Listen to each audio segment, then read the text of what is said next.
A commercial cargo spacecraft safely arrives at the space station. Space station crew members conduct a spacewalk, and an update on plans to launch our Artemis 1 mission.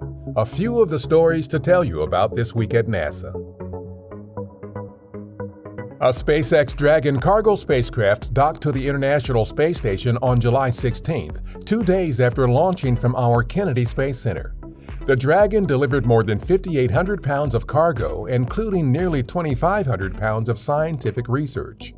A few of the research projects include a study on the mineral composition of dust in the atmosphere and its effects on our climate, an investigation into the impacts of space travel on the human immune system, and a look at how microgravity affects the process of creating a concrete alternative made with an organic compound and silica, which is found in lunar and Martian dust. This was SpaceX's 25th contracted commercial resupply mission for NASA.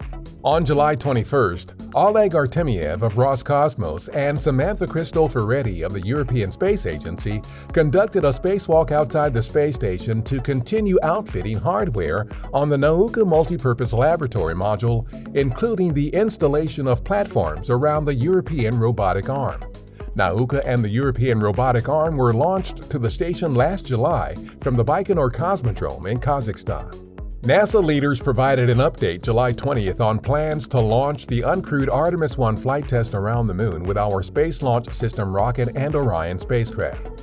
While the agency has not yet committed to a formal target launch date, August 29th, September 2nd, and September 5th are the dates currently on hold as potential launch opportunities. These dates help engineers manage the schedule and build mission timelines while work to prepare the rocket, spacecraft, and ground systems for the flight continues. For updates, follow along on NASA's Artemis blog at blogs.nasa.gov/Artemis.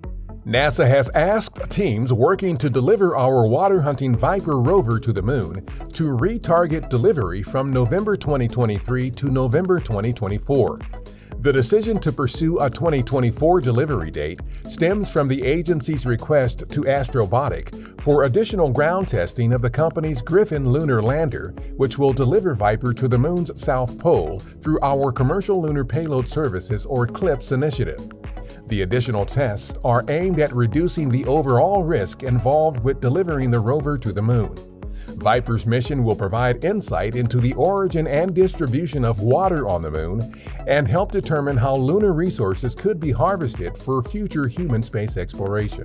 Our recently launched Capstone CubeSat is targeting late July for its next trajectory correction maneuver. It will make several more adjustments on its 4-month-long journey to the Moon. NASA's Eyes on the Solar System can take you on a virtual ride-along with Capstone.